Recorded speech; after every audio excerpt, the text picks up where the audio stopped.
Good morning, I'm Dr. Widner, Steve Widner. I'm an oral and maxillofacial surgeon here in Austin. I've been practicing here for about, well, it's going on 21 years now. And my practice consists of a pretty broad range of things. We do oral and maxillofacial reconstruction, jaw surgery to correct growth and developmental deformities of the jaw, traumatic deformities and dysfunctions. We do other things that are a little bit more less dramatic, like implants to replace missing teeth or multiple teeth, and wisdom teeth, and pathologies of the facial jaw structure. Most of the time when patients have to undergo general anesthesia for the procedure, meaning it's more complex, more invasive, and requires that extra added comfort zone for them. And then we have the choice of going to different hospitals as well. And we try to accommodate the patient's needs as far as geography, their insurance requirements, but we also like to tailor it to the hospital that we like to use. I will tell you that over the past few years, most of my patients that I do this type of surgery are done here at Austin Surgical Hospital.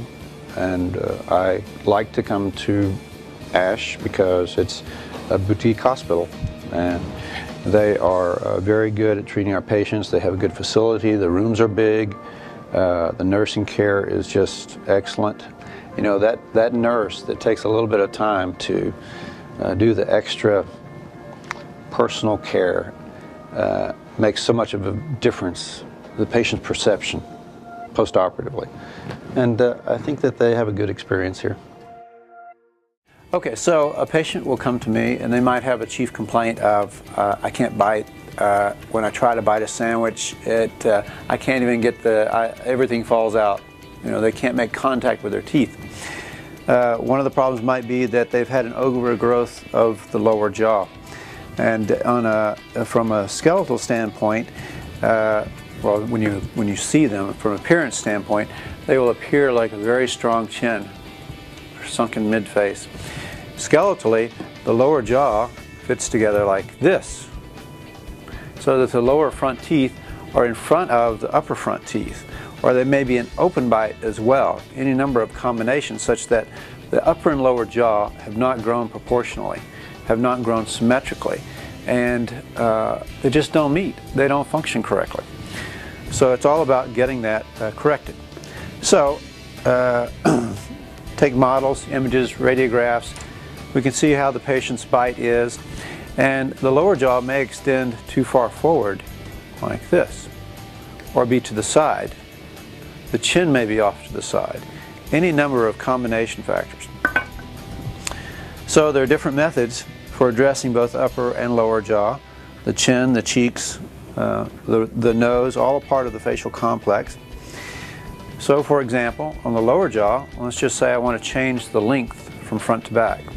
From inside the mouth, and while the patient is asleep, of course, we make little cuts in the bone and separate it so that the jaw can be slid to make it longer or shorter.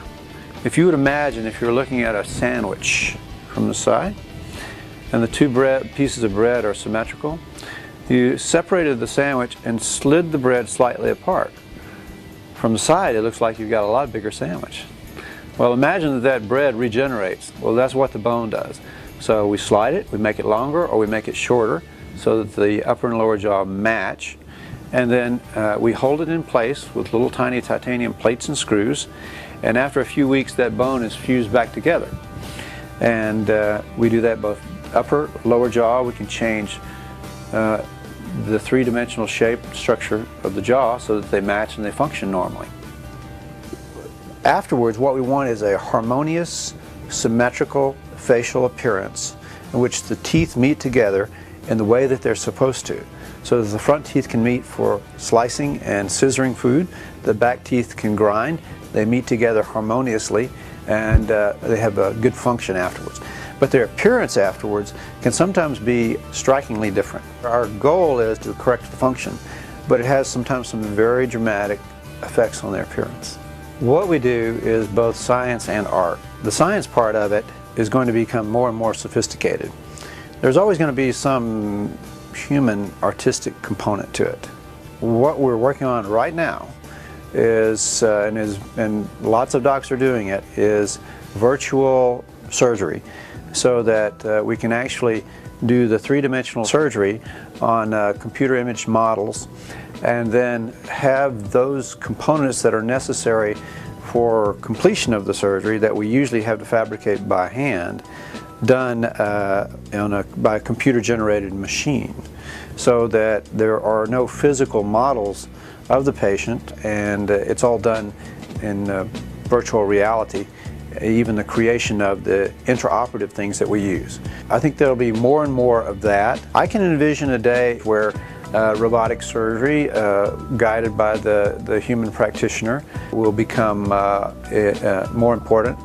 The advances in material sciences, I think, will be dramatic as well, as we're able to fabricate materials that are stronger, lighter, smaller, that are more biocompatible. I think genetic engineering will play a big component in it as well, and that we will be able to create structures or grafts or materials that are necessary for rebuilding or repairing a part of the body using the body's own resources.